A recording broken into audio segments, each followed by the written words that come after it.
can we just fast forward through March and April and just get to May when this album comes out? I mean, I would love to. I'm impatient right now. Uh, the two great tracks coming out of it. We've been playing Arrow for a while, but I want to get to a track that I haven't heard yet, which you're doing vocals for, called Cop Car. Can you tell me as much as you can without actually singing the whole thing? Yeah, so that Cop Car is a song. This whole record, we've really wanted to kind of get back to a spontaneity and a freshness that I think comes from not worrying about perfection in the studio so much. You Yeah. know, kind of focusing on organic, raw emotion. And that song, we literally wrote Cop Car in 6 hours from front to back. Had never played it before, and Wow. John ad-libbed this like beautiful verse and chorus, and it just needed a bridge, right? And I was like, I have this idea, man. Let me sing it to you. And he was like, why don't you go sing it on the mic? So I did, and we kept it. And yeah, I think it's sort of goes back to the ethos of this record of like, it's about freedom. It's about authenticity and connection in a way that doesn't feel planned or forced, you know? So this is you're producing it yourselves, correct? Yeah. And you record it in two of the most geographically far apart cities you can, Richmond and your hometown of Seattle. How did Richmond get picked, or how did you pick it? So John and I actually live in Richmond. We're from Virginia, and we moved to Seattle basically to start the Head and the Heart. Okay. And in the last like 10 years, we've both kind of filtered back to Virginia. And yeah, it was just like, I picked up this like old horse farm, and across the street from me, literally across the gravel road, Tame Impala's front of house engineer bought a studio. So, Oh, we were like, hey, you're making amazing sounds out of here. yeah. Everyone can come stay at my house, and we'll just walk across the street after we have breakfast together and start recording. Oh my God. Yeah, It's like convenience coming to you. That's incredible. yeah, pretty idyllic, honestly. Wow. So am I reading too much into the lyrics of Arrow with the I am my own home? Is that sort of a kind of a band mentality because of geography? I think maybe geography has a bit to play in it, but I honestly think it was sort of the way we were feeling after the last few records that we made, which were very, they were kind of made by committee, and we had some people telling us who we should work with and what songs should go on the record. And I think this time around, we sort of like uprooted our entire team that we were working with, new label, new management. We were just like, this is this is our band, like let's make the music that we want to feel like we're making. And, we're our own home, we're our own Arrow. We are the ones who decide our future. So let's take the reins and make a record that we're super proud of. And that's what I think we did.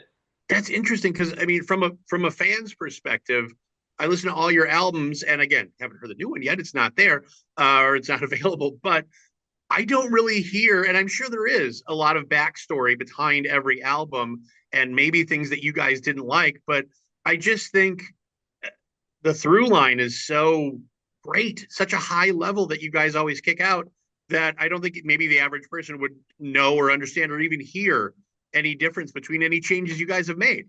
Well, that's great news. I mean, I think for us, we're so close to the process, and I think we always kind of create a new record in reaction to the one that came before it or the few that came before it. Yeah. So, people may not know that any of the backstory, but I think it's what drives us to create different music every time, if that makes sense. There's an innate like underdog feeling of like we're gonna go and crush this one, and it's gonna be something that people haven't heard before. I kind of love that. June 20th, you're going to be here in Milwaukee at Summerfest once again, which is kind of fun. You guys have always just killed it when you're here, no matter where you are, indoors or out, which I'm very much looking forward to. Yeah, Milwaukee's always been there for us. I mean, since literally our first Summer Fest. And, we also, I think our first show in Milwaukee, we opened for Iron and Wine at like the Pabst Theater or something like Yeah, that. yeah. So ever since then, we felt this great connection to Wisconsin. We love the beer up there. We love the people. And like, there's just something about it just feels like home. And I could probably live there if there wasn't, 3 feet of snow every winter. Yeah, we've done pretty well so far. But uh, this is something I don't, and I only do this because you're physically. Yeah, I'll just break into it. I have a Word doc that is the songs I want played at my funeral. I'm in decent health. I'm not close to the end. I don't think. I don't know. Buses, yeah, buses go fast, and sometimes I You don't look never around. know. I only ask this to people whose music is actually on my list, and I talked to Hosier, and he's like, "I like that idea.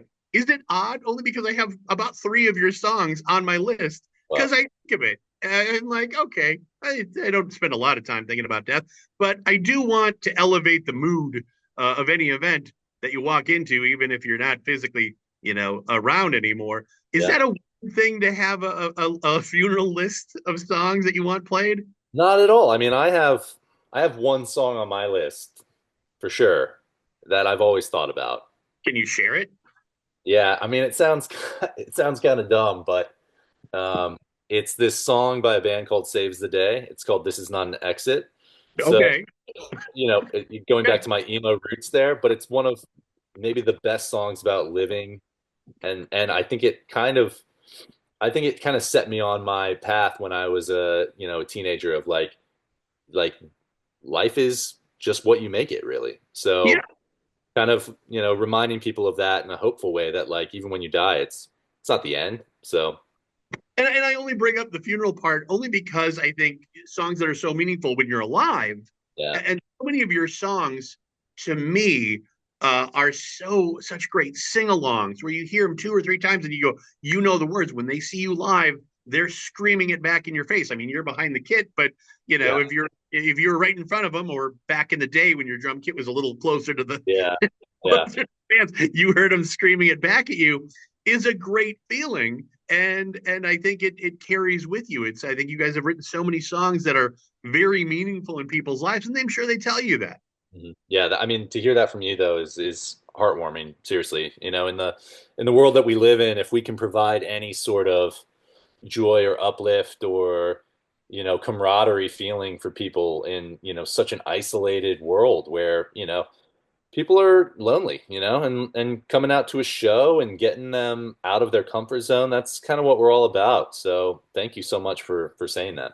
Well, and I think about the title of the album, Aperture, the idea that and again, maybe I'm getting too deep into this, but you let in as much light into your life as you want, kind of a spiritual or whatever sense you want to talk about. I'm guessing that's where part of the album title, the title track, will come from. Is that you are sort of your own, the captain of your own ship, Yeah, you're and your and own hero, man. you're on Arrow. And again, I just think it's Arrow is such a great first song to come out, and now After the Setting Sun as well. But is there is the album ending with Aperture very powerful? When we hear the album all the way through, if we listen to it in order, does it really end with oh man, you had to end it with that? Yeah, I mean, my wife, the first time she heard that song, she bawled. She broke down in tears because I think, yeah, it's like it's such a weird time that we live in, and to be able to let the light in or just let the people in around you and be vulnerable and break down some of the barriers and division that we all experience every day by the society that we're in. I mean, I think if you can just be a little more open and a little more alive to the moment, that's everything. Yeah. Do you personally, when you are behind the drums, is it escapism for you playing live? And when you were younger, when you're talking about your emo days, Yeah. was it an escape to go to a show and be like, I don't give a shit about anything that I just walked away from, either at home or even the person next to me who I might got in a fight with, but we're still at the show. Is it escapism? Yeah, I mean, drumming for me, I started drumming because it was a release, it was a way to get out the tensions of the day. Had a bad day at school, man, just go bang on the drums for 2 hours. Your parents may hate you, but it's gonna feel good. Yeah. And, I think that's the same thing playing a show now. It's fun to get to the place playing music where you aren't thinking about playing the instrument. You're just there and your body is doing the work, but you don't have to like mentally make it happen. Yeah. So I can play and I can look around and take everything in and have a great time. And literally it's like meditation. You're so in the moment that you can't think of anything else. And there's nowhere else you'd want to be really. And it's the coolest looking part, really. I mean, it's hard not to I look appreciate cool with drums. Even if you're kind of muted and everything's like below here, Yeah. it's badass. Well, it's funny, John, singer and guitar player in my band, he's always like, "Man, you've got it so easy because you don't have to dance around, you don't have to move, you don't ever look awkward because you're just playing your instrument, but it looks cool." And I'm like, "You're kind of right. I do have it good back there." You got it easy until you're one beat off, and then Yeah. everybody go, "Oh, something bad happened. You hear that? What is thing?" You got to catch up before they even realize, you know. Yeah. Even I was, if I could play the piano, I think I'd want to be Kenny because you can kind of just throw an extra key in there and make it look Yeah, like you're doing jazz. And you're like, "Oh, I'm just feeling it, man." that's totally true. That's totally true. We've got the rhythm section as long as we're holding down the one. Everything Yeah, else is cake, you know. yeah. Do you have other friends that are drummers, previously or current drummers that you are tight with for Yeah, other I bands? mean, yeah, a lot of them you've probably never heard of. Okay, yeah. No, that's I Um, just there's so many great drummers here in Richmond who are incredible, and there's a studio guy named Pinson who is probably the best drummer I've ever met in my life. But then there really are drummers like Patrick Hallahan from My Morning Jacket and yeah. Jason McGurr from Death Cab for Cutie. Those are probably two of the guys that I actually talk to and connect with, especially Jason. We were in a workout group together over Zoom during the pandemic, and that was fun. Him and I did a drum lesson actually over Zoom at the top of the pandemic when people were really like stuck at home, you know. Uh, Yeah. and so he's just been a great person to rely on. He got me on Gretsch drums, the roster there. He's been so Okay. amazing to me. So yeah, shout out Jason. No, I was gonna say just a weird question that I feel like I'm just curious. I think everybody wants to know when you're not on stage what's going on, but like you Yeah. hang out with their drummers. Tyler, thanks so much for the time, man. I also want to throw in August 8th. You're going to be in Chicago, which is an hour drive for all of us here in Milwaukee. For somebody that might have summer plans, you're going to be at the Salt Shed on Friday night, August 8th. So another chance to see the Head and the Heart. But I cannot wait till May. Can't wait to hear the album. Can't wait to hear your song. And I can't wait to cry at the end of the album, just like your wife. Thank you. We'll see you at Summerfest. We'll see you in Chicago. Appreciate it, John. Thank you. Cheers. Thanks, man. Appreciate you. Bye.